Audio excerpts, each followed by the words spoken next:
To listen is an effort, and just to hear is no merit. A duck hears too, said not me, but Igor Stravinsky, a Russian born composer and a pianist. So I hope we all are here to make that effort. After all, we'll raise a toast to the business intelligence tools now that are, ladies and gentlemen, really undergoing massive disruption. The powerful integration of the AI frameworks, say the natural language processing and automated predictive insights, are something that's transforming what BI can do for businesses, right? I guess we are on the same page. AI in BI is a game changer. Mic drop. Well, to all the inhabitants, that is you of the new world order, here's the panel that's backstage, as I said, and that's ready to talk to you all. So I hope we all can be good audience and welcome them for their due diligence. So give it up as I warmly welcome, ladies and gentlemen, on the panel, we will have Anup K. Babu, the AVP-Intelligent Automation Genpact. We'll also be joined by Deepak Bhosale, the GMIT Asian Paints.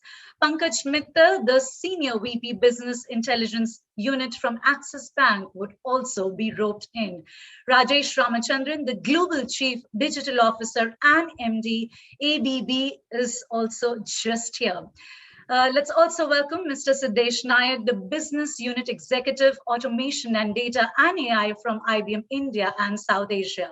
Well, the session will be moderated by, I must say, with the conversations and the touch points that our session moderator is planning to sort of hold, I must say, very well researched panel and with all the due diligence. So let's also welcome our session moderator, Sudipta Ghosh, the partner and data and analytics leader, PwC India.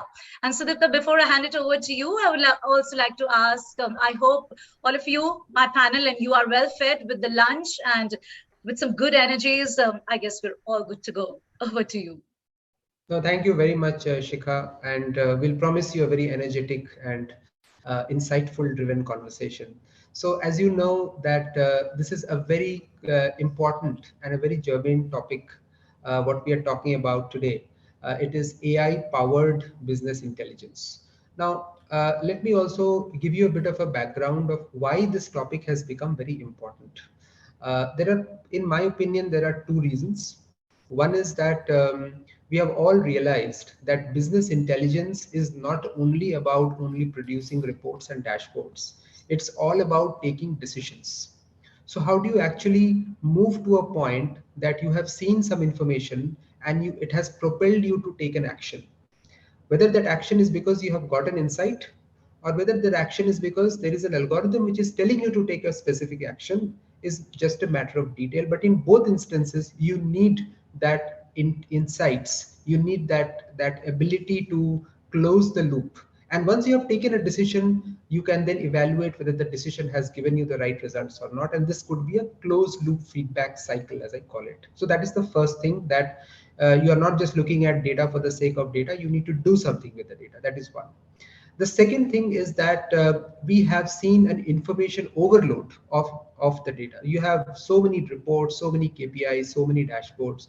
How do you actually get some method into the madness? How do I simplify the whole thing? Is it possible for me to just ask that simple question, write it down, and then there will be a system which will be able to interpret my question and give me the right answer? It is also about democratization of that information without me having to resort to writing long, complicated pieces of code for me to simplify stuff. So simplification is something which is again a very, very big theme, particularly in today's world where we are talking about a lot of data and a lot of information coming across, right? Now, we are going to have a very enriched discussion about what is it that we are seeing as the future of business intelligence. Is AI, artificial intelligence and advanced analytics the way forward? Is it the future of business intelligence? That's the topic which we are going to discuss in a while from now. So as we are going to talk about it, I would like to call upon the first speaker, and I'll invite Deepak to kind of open the innings, so to say. Deepak, it would be great to understand from your perspective that you have been pretty much in the forefront of using data and analytics in a very big way.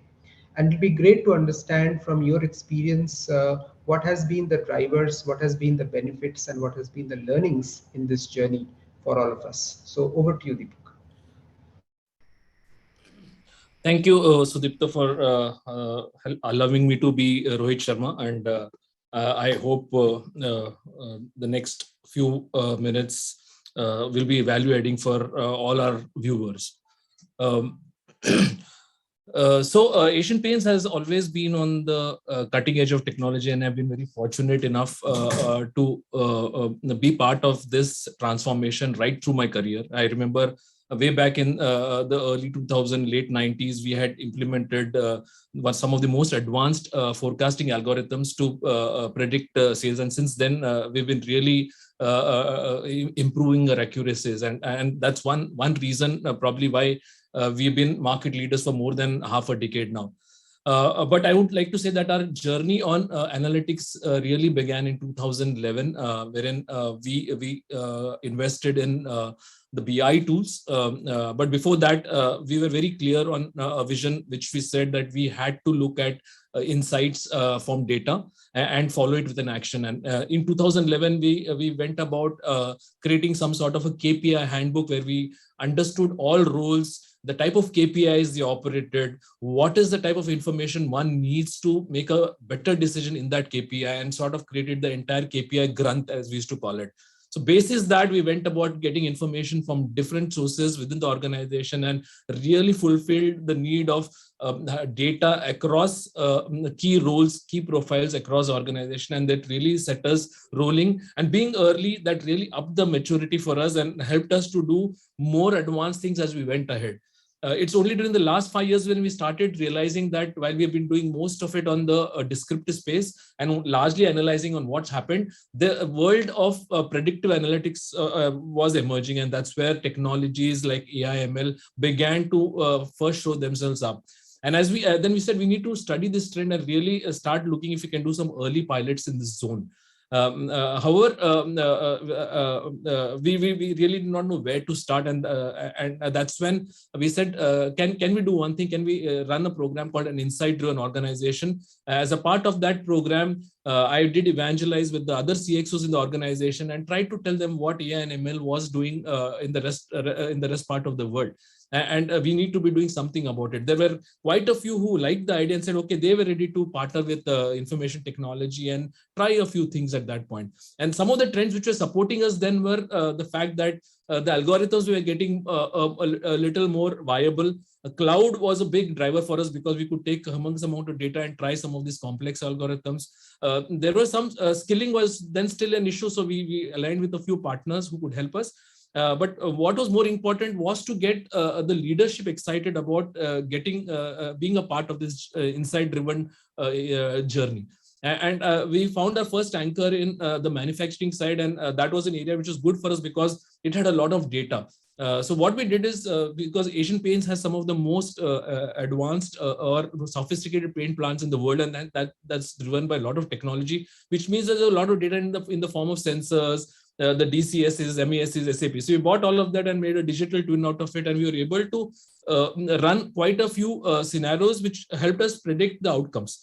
And that really, this as a project really opened the eyes of what data could do across the organization, because here the type of decisions even people at operational levels were taking were far superior than what they used to take. They were able to actually get into a zone where they could start whether the batch is going to be right. And that really sparked off, accelerated our journey. And then we went about to the other CXOs. So as I speak today, we would be doing recommendation algorithms for our dealer community. So whenever they place orders onto our portal, they actually can get to see what is the order they should be likely to buy. They should be buying, which an algorithm runs, which looks at their past buying pattern, what is the territory buying, and all that. And I must say that a lot of these tech companies like Netflix and Amazon's really pushed us hard in terms of the way they do these algorithms, and that's where we really felt that here was a big differentiator for the business differentiator for us in terms of really building in three areas. One is in consumer engagement, where we were able to really offer next best actions to field sales folks in terms of improving productivity, especially when you're doing a lot on the manufacturing side. And third, which was more important for us in terms of where AI ML was, in terms of getting into a zone where you could actually have a digital offering for your customers.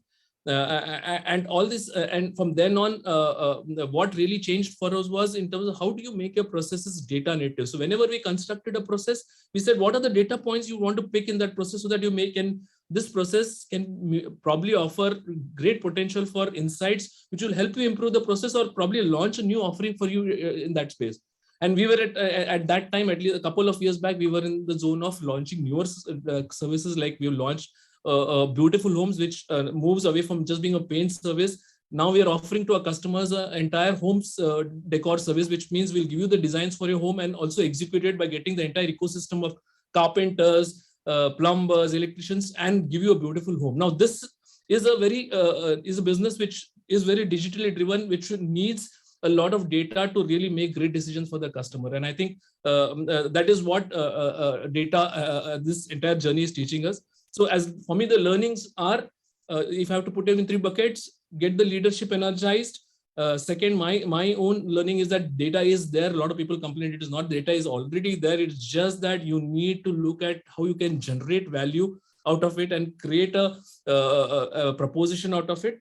Third is you need to really ensure that you have a team which is skilled, which can really help you achieve some of the transformations which you're looking at. So these were three quick learnings for me, if I have to summarize it. Thank you very much, Deepak. I think a few very important things which you mentioned, I just want to quickly highlight that. The first thing is what you talked about, the data granth, which is basically nothing but the foundation. So whilst we are talking about artificial intelligence and advanced analytics, let us not forget that the foundation for that is going to be the descriptive analytics, the core systems where the data can be stored in one place for you to do that analysis. So that is something which I thought I will call out as a very critical part. The second thing is that thinking about different aspects and picking and choosing the ones where there could be easy wins. Like for example, in your case, manufacturing had a lot of data, and there you could see some early benefits. You could excite the senior management, you could excite the business because the productivity got enhanced. Something which could not have been done by a human being because of the streaming data which is coming from the devices, impossible for a human being to look at. So there is almost like a natural fit where you can significantly improve without threatening anybody, in fact improving the lives of people, right? So those are the two key points I thought I will kind of highlight, which were the key takeaways, Deepak. So thanks for sharing that with all of us. So moving on in that topic, because we are talking about manufacturing as one of the critical use cases, who best but to ask Rajesh from your perspective as to what has been your experience and journey in this space when we are talking about the usage of advanced analytics for not just the next layer of maturity, but also creating the right kind of business impact for an organization. So over to you, Rajesh. Thank you, Sudipta. This is a great opportunity again in front of all of us here. I will follow the Rohit Sharma that you said, Deepak, as Ishan Kishan, maybe because I'm not so young than you. But nevertheless, we are proud of being part of the Asian Paints digital journey because it's one of the biggest customers and partners for ABB. And a lot of digital solutions of ABB has been there in the Asian Paints that you just listened as well. If I go back, exactly 20 years back, 2 decades back in 2001, when I was with Oracle, that's the time product owner for business intelligence. That's the time the business intelligence BI took us mainstream. Wow, it's 20 years from there now. We are now really seeing that AI powered BI, which is really a right topic that we should be embracing at this point, because in between, people were saying BI is separate, AI is separate, or AI is trying to kill the BI. And you have to look at them differently. That's not really true. As Sudipta mentioned, the decision making is getting different.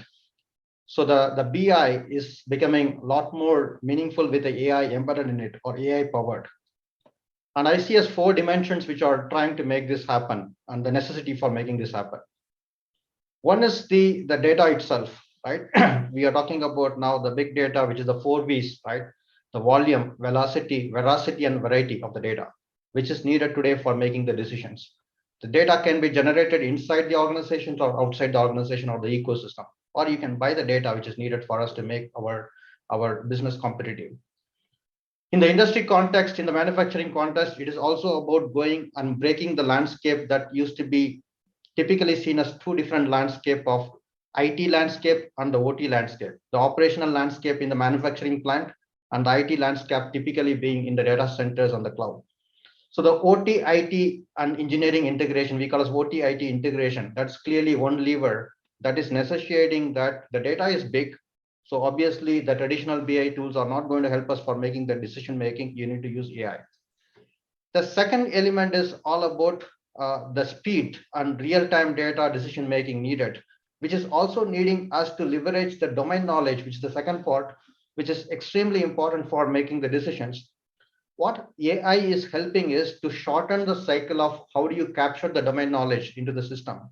Typically, otherwise, you look at based on a large ERP systems, multiple years of data, the projects that you execute for getting this.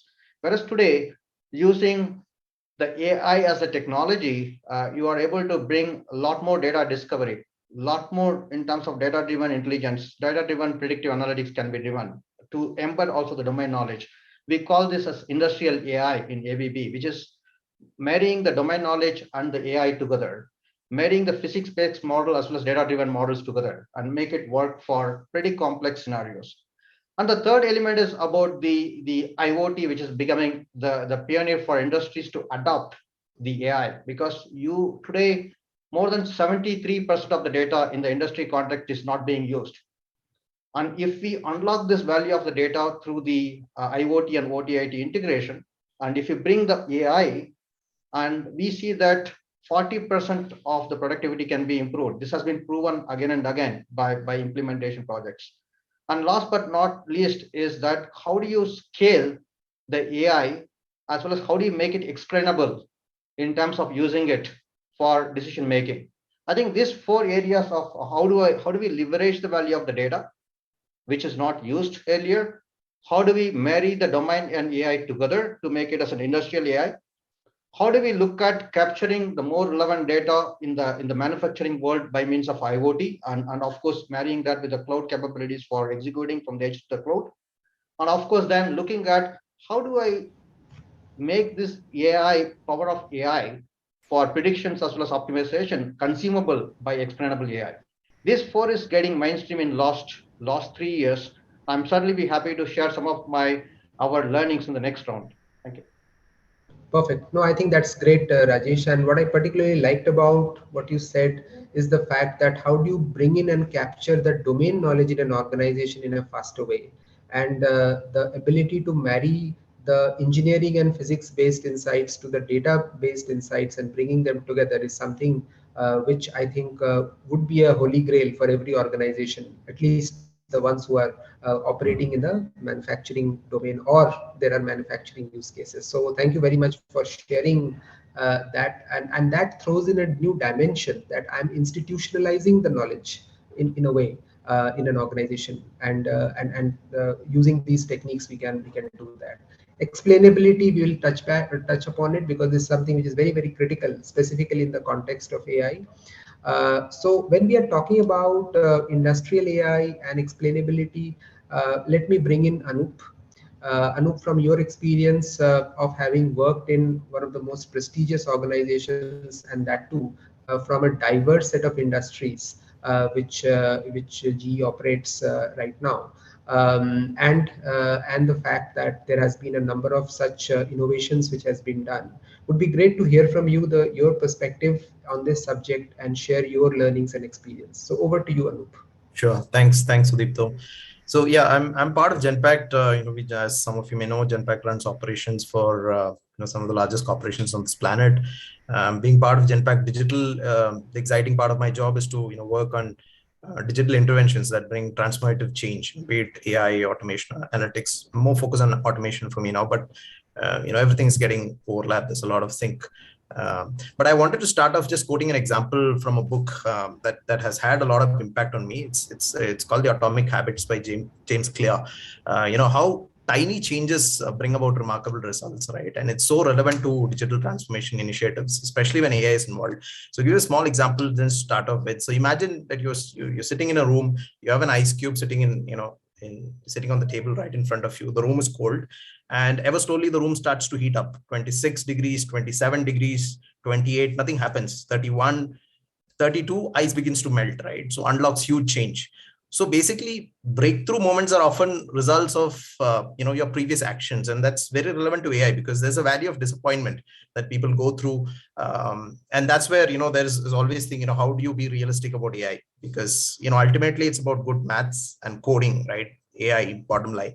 But to what also Rajesh said, like the important part is your data preparedness, your quality of data, understanding that. So what we're also doing now is we were talking about, our engineers being bilingual, right? Functional technology. We also have that data as, trilingual, right? Data itself needs to be well understood because without that, you're not giving a good user experience to even, process that data, right? And even present that data. So that's why it's data, domain, and technology. So our focus is for folks to be trilingual on all aspects.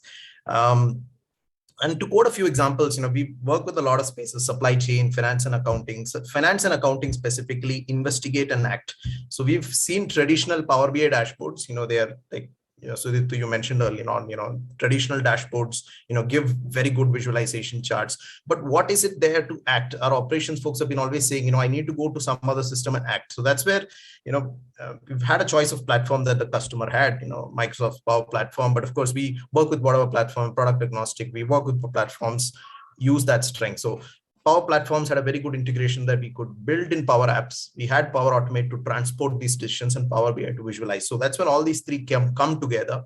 And we're able to give that user experience to also not just, look at the data, but immediately act and trigger and use automation as a transport to, to the systems of record. So kind of all that comes together in one single piece. So it was a great use case that we built. The customer actually didn't ask for it specifically, but we were kind of trying to see the focus is always on good interaction design, right? When you build something, that's another aspect of building good interaction design, whereas humans are able to really, work with that data, act on it as simple as possible, right? So, of course, there are other aspects of, Power BI that one can use, very, very handy and simple to use aspects. And there is influencers. I don't know if anybody has seen, but this influencers is a very good, useful tool because you really can, it's off the shelf, right? It's just directly for you to use and see, and, what influences an outcome, right?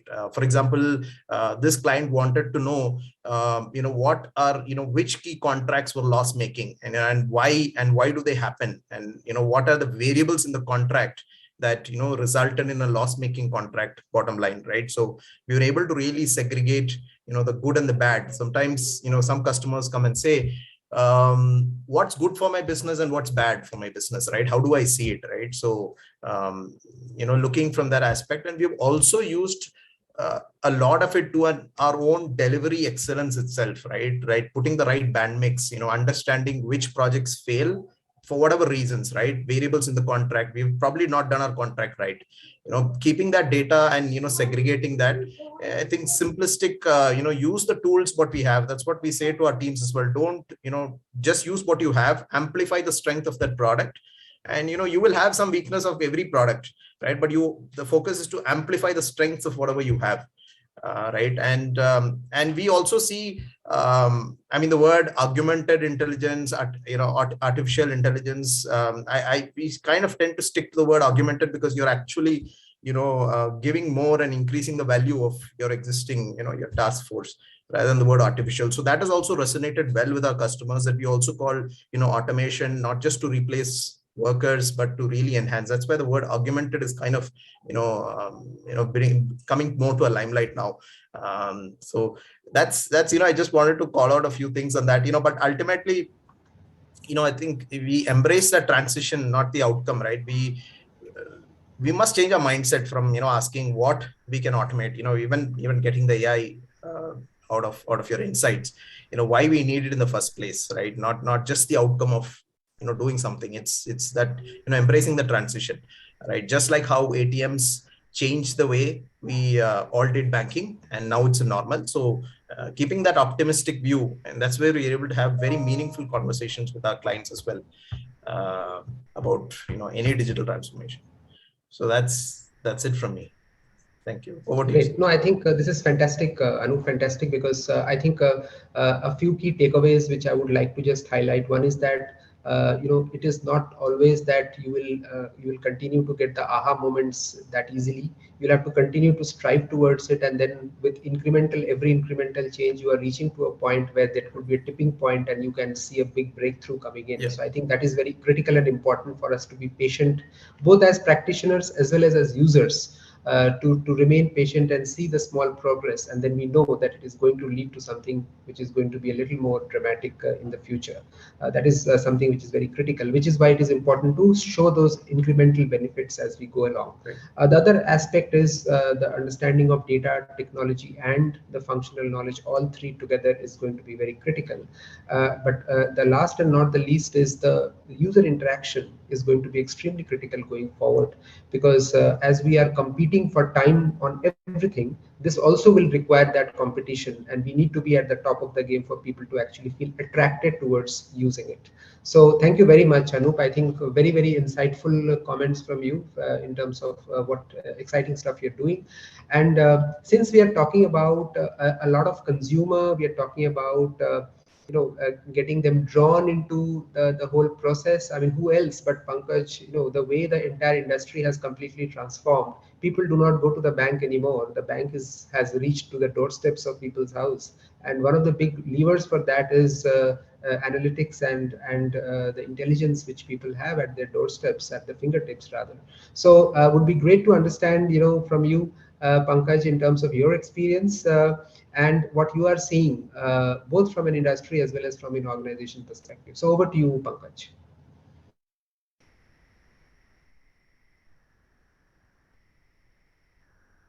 No problem. So I think carrying on that conversation, so maybe Siddhesh, I will bring you in, because you pretty much sit on the other side of the table in terms of hearing most of the industry leaders articulate the problem statements, and there you are, you have got all the solutions up your sleeve in terms of what can be done in this space. At the same time, it has to be done in a cautious manner.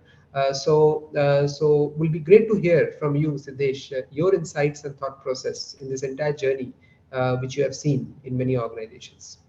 Thank you, Sudipta. It was wonderful to hear all the panelists talk about their experiences, their journey. Yes, in terms of working with some of these large enterprise clients, what we've seen over the years is how AI has evolved from mere dashboards to insights to predictive analytics, predicting the outcome scenarios, the recommendation algorithm scenarios that primary two areas that we've seen AI getting embraced on. One is around customer experience, and the other is around operational excellence. The two broad areas we've been. Of course, the scope is now getting expanded. Anup alluded to it. A lot of AI getting into automation space. So AI for trade finance. How do I get classification of the documentation? We working with a large conglomerate where we automating their entire right from their PO to the material acceptance testing. They're dealing with Indian suppliers, international suppliers, the clearing agents. How do you collaborate between these, and how do you classify all of this? How do you have the entire operations that get run in an automated manner with a lot of AI embedded is an element that's catching up steam as well. One more area that's really caught on, and again I would definitely want to bring that in is AI and automation that's coming in on the IT operations side. That is again becoming very, very big in terms of not just in terms of the RCA elements. RCA element has been big and will continue to be big. And when I talk of scale in India, we're talking of scale which is unprecedented. So for a telecom giant, we run 100 million plus events monitoring a day, and it's a scale which is unprecedented by any standards, by be it any company or any country. It's probably the largest in the world. The other aspects around this that are evolving, Sudipta, are around how AI is getting embedded on the resource optimization side, especially on the cloud, as people get onto the cloud element. So these are the broad areas we've seen clients embrace on. Now, as clients get onto their digital transformation journey, one of the things they've realized, things that hamper their progression here is the siloed data, inconsistent tools, their skill levels around each of these. So the whole journey is about how do I address these diverse data sources, the types of data, different structures, different platforms, different clouds. How do we cut across these silos and make sense of this data and drive insights and power the business? That's what the whole journey has been about in a gist.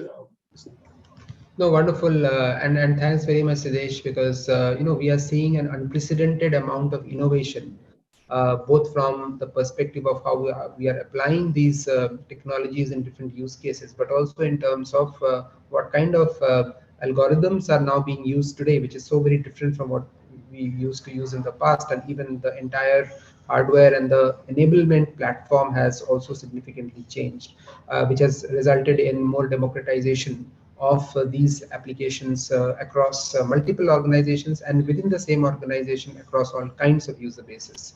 So absolutely fascinating. And since you did mention about the vast amount of data, also alluded to the B2B business, let me take that thread back to Pankaj. Pankaj, I hope you are there and you can hear me. For you to share your experience from a banking perspective in terms of what you are seeing, are the trends, are the learnings, and some of the examples and experiences what you have done in the past. So over to you, Pankaj. Thanks, Sudipta. Again, glad to be here with such a luminous panelists. So, as you talked about banking, I think I'm the unique person on the panel coming from banking. If you think about it, actually, banking is pretty unique, right? In terms of, we have a large customer base who use banking. And I mean, again, comparing against any FMCG, here I have a customer who comes either to me on digital channels or in the branches. Not only he fills up a full form, right? He fills up a full form where he wants to open an account. He tells me that where he lives, how much money he makes, what is his education level, how many kids he has, like a lot of information we get. Then we have a lot of information in terms of what is transacting, right? Whether he likes to eat at McDonald's, whether he likes to fly. So huge amount of data actually you said. And we leverage a lot of this data to kind of create personas of our customers. So basically we use that persona to drive our decision making within the bank, to drive our insights. Actually, Deepak alluded to a lot of insights. So from my experience, I mean, again, our journey in the bank with analytics started in 2010. So we started very small in terms of we pick up a one unit, which was on the retail lending. We did quite a bit of use cases over there in the underwriting space, in the risk space. Then we kind of scale it up when we proven ourselves, and we have been kind of always privileged to have leaders, our current leader, previous leaders, who have huge faith in analytics and AI. And I don't think there is any area right now after 10-year journey within the bank where we are not making decisions without using AI or analytics out there. So from my experience, there are 4 to 5 key things which has kind of helped us in terms of where we are. One is data, right? So I kind of talked about the examples from data. So we have some internal data as well as kind of get the external data over there. We marry the two to drive our decisions within the bank. The second one is the algorithms. Now I think where we were about like 10 years back or even 5 years back, the kind of algorithms we are using right now, kind of we moved away from typical regression to kind of now using neural networks, some of the latest techniques. Just to give you an example, today, if someone at FASTag, right, you kind of use the toll plazas, people sometime what they do is on their 18 axle vehicles, they put like 4 axle vehicle stickers on that piece so that they kind of pay less toll on this kind of stuff. Right now, we have kind of images kind of transporting to us. We look at that image kind of through our neural networks and kind of relate it back. Okay, hey, this is a fraud, this is not a fraud. This is like done at a scale and the computation power and the algorithm required. So that's what we are able to do now. But I fundamentally believe that out of these two, data will be have far more edge. If companies are able to get far more diverse data, far more orthogonal data, alternate data, they will be able to do a far better job on their algorithms over there. Third thing is the whole infrastructure. I think the cloud and some of the external partners comes into the play over there. I think this is an area where any institution should be very open to do partnerships to learn. There are some issues around it, like can you move your private data? Can you for banks, it's very sensitive. We don't move any of our customer data over there, but I think a lot of organization can do that. But what it does is provides a lot of speed and a better customer experience over there. So I think it's going to be the key. The last thing, again, I can't talk about it enough, is talent. Talent, I think, is kind of really understood, because AI, I think it is not about having like a team of 100 people, 200 people. It has to be kind of tip of a spear where you have very small, smarter set of people who are able to kind of do disproportionate thing over there. And if I take an example, I mean, again, so you need really smart people. Then there are set of people, again, it is becoming AI ops, ML ops is becoming very prevalent. Again, I feel that if where US is today, they are very high on kind of a top 1%, where they are kind of creating new algorithms, kind of new kind of technologies over there. China is very ahead on like ML ops over there. So again, I think India, we have a little bit missed the bus over here, but we need to invest very heavily to train, create the talent. Organizations are doing it, I think, through universities, some of the industry bodies. That thing has to be done to get it over there. So I think these are the 4 factors, from data, algos, then the infra and the talent. And there are like huge number of use cases. I will talk through some of those use cases as we progress, but that has added a lot of value to the organization over here. No, thank you, Pankaj. I think this is great. And what I particularly kind of took note of the fact that how the algorithms have progressed from simple statistical based models, regression based models, to neural nets. And you're using, and we are all using a lot of AI. So I wanted to come back to an earlier point, which Rajesh, you mentioned, and I said that I'll get back to you with that point, which we have so far not discussed so much, is that explainable part of it, right?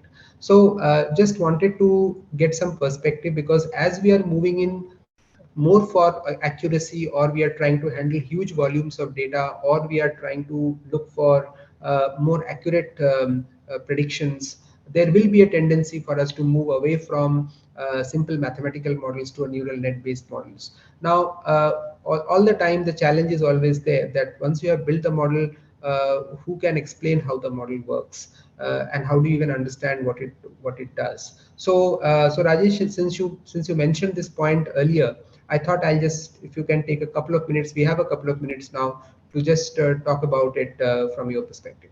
Yeah, perfect. Thanks. Look, I mean, again, I look at this now, B2Bs and B2Cs. Now we are talking about B2A. I'm excited about business to AI, but explainable AI is clearly something, the only way that we drive the adoption in the industries. As much as it's important to use the techniques such as deep learning and machine learning to get the prediction models and optimization model, it's equally important to be able to explain that to you want to make the closed loop automation system in industrial context, or to make the decision that can be. And there are tools and techniques which are in place today to also interpret and explain what is coming out as the algorithms from the AIs, which can be applied. And in the ABB's context, we believe that it is one of the value that we bring into customers, and that also elevates the value proposition of what we bring into the customers as well. We call this using 2 things in ABB. One is we have a suite that we launched as ABB Ability Genix, which is an industrial analytic. The other aspect is what is called as collaborative operations. It's not just something specific to ABB, but a concept can be applied anywhere, which is about the angle of how do you bring the human and AI intelligence together. Imagine that you not only connect the algorithms, but also connect the people and domain knowledge. And we do this today for operating more than 1,000+ vessels and 1,000+ mines and plants and so on. Here, our focus is about explaining the domain specialists and business decision makers to understand that how the behavior of the model will change based on the different context by providing also what we call as a digital twins or simulation techniques for them to explain as well as consume it with a lot more authenticity, lot more confidence. Hope with the time I given, I possibly just touched upon. I will just end with one example. Such applying this in one of the areas where today the focus is AI for sustainability, right? Everybody has the sustainability as a bigger focus.